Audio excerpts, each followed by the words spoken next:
नमस्कार दोस्तों, शेयर में चैनल पर एक बार फिर आपका स्वागत है। दोस्तों, मेरे एक व्यूअर ने जानकारी मांगी गैलेक्टिको कॉर्पोरेट के बारे में कि इस कंपनी में क्या चल रहा है, क्या हुआ है इस कंपनी में इन्वेस्ट, क्योंकि उन्होंने इन्वेस्ट किया हुआ है। तो ये गैलेक्टिको कॉर्पोरेट में क्या है ये आपको इसी वीडियो में जानने के लिए मिलेगा। लेकिन एक बात फिर मैं आपसे कह रहा हूँ, जो कि मैं पहले कई वीडियो में कह चुका हूँ कि जब भी आप किसी स्टॉक में इन्वेस्टमेंट करते हैं तो वहाँ पर आप पहले कंपनी की जानकारी इन्वेस्ट करने से पहले निकालें। इन्वेस्ट करने के बाद क्या होता है कि आपके फंसने के चांस होते हैं, क्योंकि आप निकल नहीं पाते, फिर बड़ा भारी घाटा जाता है उसमें। कई बार तो पैसा भी ख़त्म हो जाता है। और आप अगर गूगल पे खंगा लेंगे शेयर मार्केट में तो आपको हर 5वीं कंपनी इसी सेक्टर की मिलेगी जिसका आज मैं वीडियो बना रहा हूँ मैं।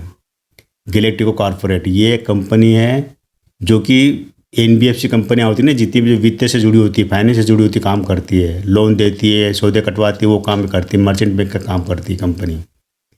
सारा मैं आपको इसी वीडियो में बताऊँगा कंपनी क्या करती है।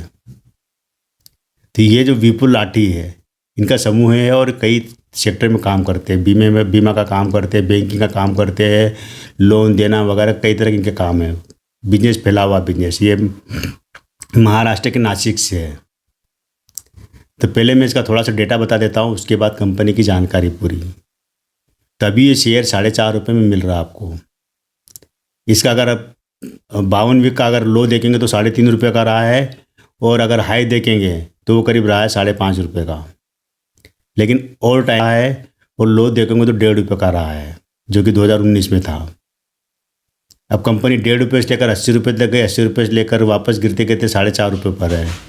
लेकिन यहाँ पर भी आप जानकारी आपको जो मैं दूंगा उससे आपको आश्चर्य होगा कि शेयर 800 तक भी पहुँचा हुआ, 800 या 1600 तक पहुँचा हुआ, ये मान सकते हैं आप। वो कैसे क्या हुआ ये सभी आपको मैं बताऊंगा इसी में। तो यहाँ पर प्रमोटर के पास होल्डिंग है 42% होल्डिंग, अभी पर ज़्यादा होल्डिंग नहीं है। लेकिन अच्छी बात है कि कंपनी जो प्रमोटर ने एक भी शेयर गिरवी रखा हुआ नहीं है। रेवेन्यू की बात करते हैं तो अभी जो इनको रेवेन्यू करीब 5-5.5 करोड़ का रेवेन्यू आया है, और करीब 1-1.5 करोड़ का प्रॉफिट भी हुआ इनको। पिछला जो रेवेन्यू था वो 1 करोड़ से भी कम का था। टोटल कंपनी का साइज 68 करोड़ का है, 68 करोड़ का मार्केट कैप है।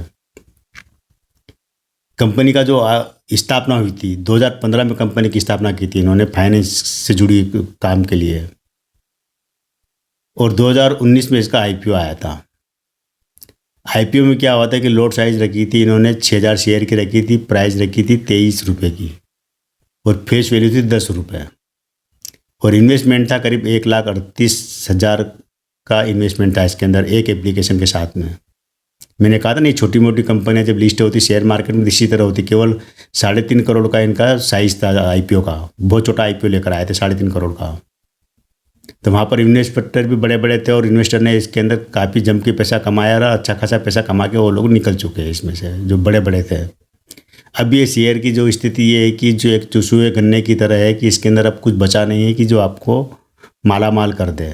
ज़रूर आपको लगता है कि 5.5 में शेयर मिल रहा है 4.5 में, तो सस्ता होगा और बाद में कमा के देगा, फिर वापस 80 रुपये तक जाएगा। लेकिन 80 रुपये तक जाएगा भी या नहीं, ये ज़रूर आपको ध्यान रखना है। तो इसमें क्या होता है कि इसके बाद में इस कंपनी ने 2 बार बोनस दिए है।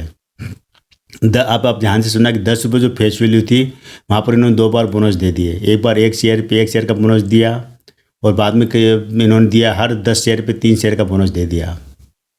शेयर स्प्लिट हो चुका, जो 10 रुपये फेस वैल्यू थी 1 रुपये रह गई है। अब अगर पूरा आप कैलकुलेशन करेंगे तो जो IPO में जो 1 शेयर मिला वो 26 शेयर बन चुके हैं उसके। वो इस तरह बने हैं कि जो फेस वैल्यू 10 रुपये से 1 रुपये करते थे, 1 शेयर तो 10 शेयर पे बन चुके हैं। बाद में हर 1 शेयर पे 1 शेयर का बोनस दे दिया है, तो वो 10 के 20 शेयर बन गया, और हर 10 शेयर पे इन्होंने 3 शेयर का वापस बोनस दिया। तो कह सकते हैं कि 26 शेयर बन चुके हैं। और 26 से अगर अभी आप आज की तारीख में अगर इसका मल्टीप्लाई करेंगे जो 4.5 से, तो वो करीब 125-150 रुपये का बैठता है। लेकिन अगर आप इसकी हाईएस्ट जो प्राइस निकली जो 80 रुपये दिखाई थी, चार्ट में दिखाई थी 80 रुपये की, तो अगर उससे आप मल्टीप्लाई अगर 26 से करेंगे तो आप सोच लीजिए कि करीब करीब ये 800-1600 के आसपास प्राइस बैठती है, अगर ये स्प्लिट नहीं होता और इसके अंदर बोनस नहीं दिया था। सब कुछ अगर नहीं होता, ना बोनस शेयर मिलते ना स्प्लिट हुआ, तो ये एक ही शेयर रहता और वहाँ तक पहुँच चुका है ये। और ये शेयर जो लिस्ट हुआ था 23 रुपये में लिस्ट हुआ था, 23 रुपये का IPO आया था। IPO जो प्राइस तक की थी 23 रुपये रखी, तो 23 रुपये में लिस्ट हुआ था। और वहाँ से बढ़ते बढ़ते इतना ऊपर तक चले गए, 80 रुपये तक चले गए। तो आप देखिए कि शेयर की मतलब अभी स्थिति क्या होगी, कितना गुना पैसा इसके अंदर बड़े बड़े लोगों ने कमाया होगा। तो क्या लगता है कि अब आपको कमाई देंगे ये, या बहुत जल्दी देंगे? ऐसा कुछ है ही नहीं इसके अंदर कंपनी में कि आपको बहुत बड़ी कमाई इसके अंदर मिले बाद में, क्योंकि 1.5 रुपये तक भी इसका लो रहा है। तो हो सकता है कि ये कभी 1.5 रुपये तक भी जा सकता है। एक साल का जो 52 वीक का अगर लो देखूँ 3.5 रुपये का रहा है इसका, और हाई रहा है 5.5 रुपये का रहा। पूरे एक साल में ये रहा है कि 3.5 से 5.5 का रहा है। लेकिन अब इसके अंदर जो आने वाले दिनों में आप सोचेंगे कि इसके अंदर बहुत अच्छी कमाई होगी, तो इसकी चांस बहुत कम है, क्योंकि शेयर मार्केट में हर 5वीं कंपनी इसी क्षेत्र से जुड़ी हुई, जो कि NBFC का काम करती है, मर्चेंट बैंक का काम करती है। जैसे जियो फाइनेंस सर्विस लिमिटेड है, या और भी कई तरह की कंपनियां। हर 5वीं कंपनी आपको इसी सेक्टर की मिलेगा, आप खगाल के देखना एक बार। तो ये जो कंपनी काम करती है, आप इसके काम के ऊपर आ जाते हैं। तो ये कंपनी का 2015 में स्थापना की थी इन्होंने, विपुल लाटे ने। विपुल लाटे समूह कई सेक्टर में काम करते हैं।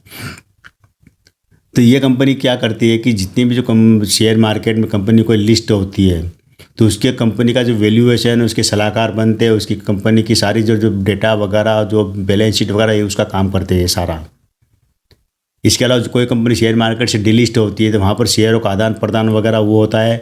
कोई कंपनी का अगर कोई अधिग्रहण करता है, एक फर्म है, एक कंपनी दूसरी कंपनी का अधिग्रहण करती है, तो वहाँ पर शेयरों का आदान प्रदान करना, उनका वित्तीय जो भी काम होता है लेन देन का, वो सारा काम ये कंपनी करती है।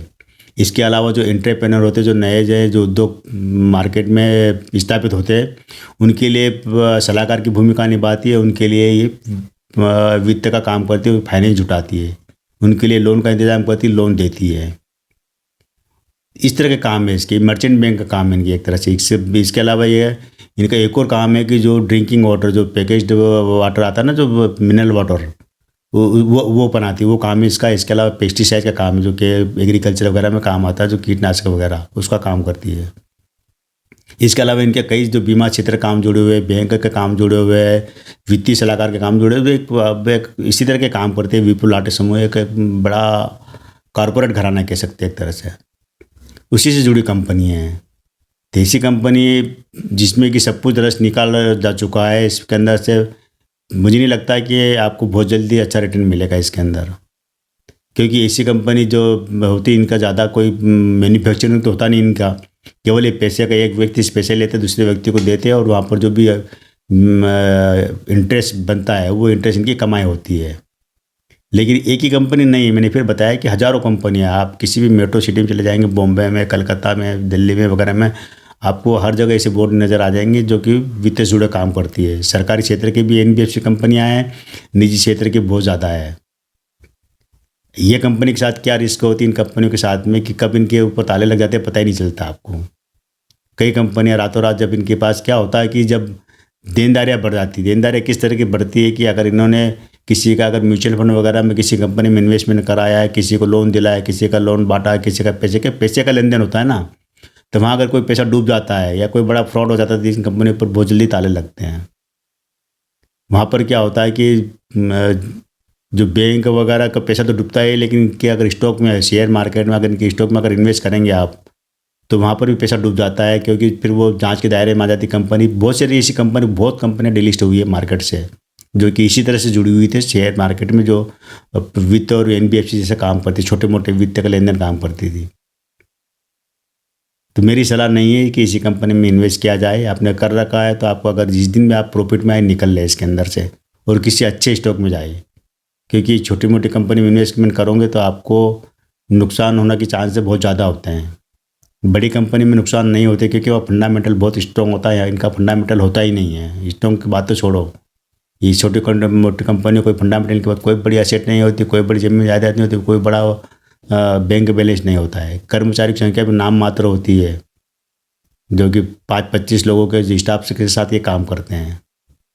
वहाँ आपको अगर पैसा डूबे तो आपको कौन देगा, कैसे देगा, क्या देगा, ये सब हवा में ही होता है। इसलिए इस कंपनी को अगर नंबर देने की बात करते हैं तो 10 में से हम 4 नंबर देंगे। और इन्वेस्ट करने की सलाह मेरी तरफ से ना है। तो आप करते हैं तो ये आपकी मर्ज़ी रहेगी, मेरी तरफ से कोई फोर्स नहीं है। आज केवल इतना ही, कल फिर मिलते हैं हम एक नई जानकारी के साथ, नई कंपनी के लेकर आएंगे। और तब तक मेरे इस चैनल पे बने रहिए, शेयर कीजिए, सब्सक्राइब कीजिए, अपने दोस्तों को बताइए।